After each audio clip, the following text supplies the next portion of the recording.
主后2024年6月19日，每日圣安宫读经，袂当取代的救恩。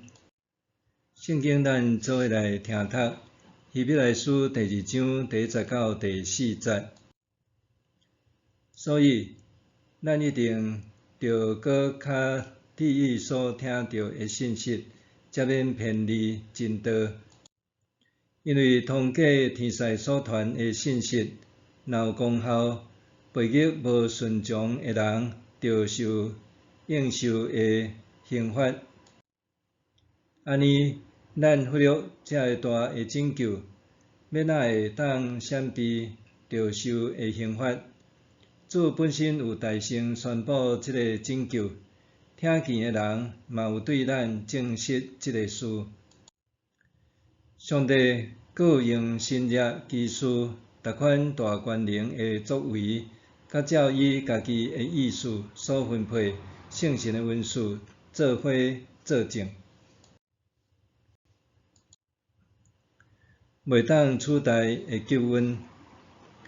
对着科技的发展，认为世界不断地进步，伫真侪科学家的努力下面，过去只有伫电影内面会通看到的人工智慧 AI 运用，已经逐渐充满伫你我的生活中。譬如讲，只要简单拿智慧型手机对伊讲“嘿”，讲一个笑话，手机随时会秀出一个互人听了心息的笑话。这袂禁止互人感觉科技进步的速度已经超越人所会当理解的程度。为着对着科技潮流，现今真侪公家机关和民间企业也逐渐将 AI 运用伫各层面，因为安尼，毋管去银行欠钱领钱，去超商缴款取货，去病院挂号批假，世界拢会当看到 AI 的踪迹。进一步讲，因为 AI 会辅助大大缩短行政事务的人力和时间，提升真侪工作效能。不过 ，AI 虽然带来真侪便利，却也引发袂少的疑虑。譬如讲，捌有作家伫网络打出利用 AI 软体创生的图，宣称伊的作品是电脑画图，结果遭受网民批评。也有人透过 AI 的辅助，迅速完成论文，却对专业知识知影无真侪。这未免伫互人疑惑，敢讲人工智慧真正会当取代人力，甚至会当取代人甲人之间的关系，取代上帝的救恩。面对世界潮流的多变，希伯来书的作者提醒，所以咱一定着搁较注意所听到的信息，才免偏离真道。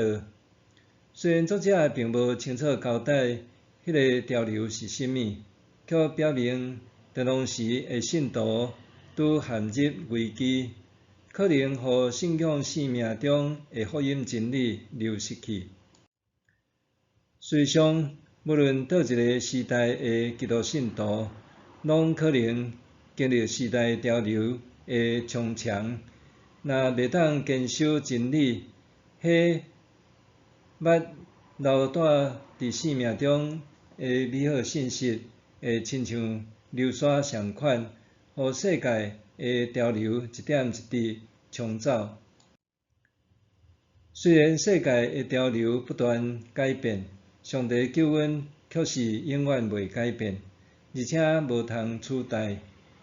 亲像经文所讲，主本身有大声宣布即个拯救，听见的人嘛有对咱证实即个事。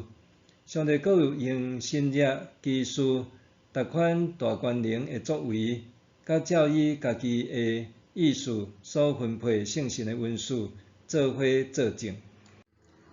上帝借着基督的拯救行动、异能、奇事和各样的神迹，向每一个相信耶稣基督是救主的人见证。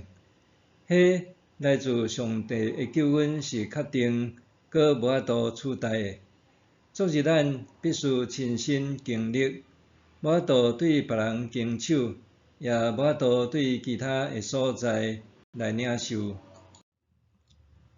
上帝的救恩是借着耶稣基督的牺牲启示出来，对信仰的见证人向咱证实，搁对上帝亲自加强见证。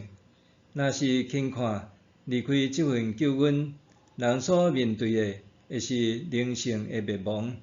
上帝的救恩确保咱伫行天路的路上会当稳定向前行，也宣告咱甲上帝之间是天父甲儿女的关系。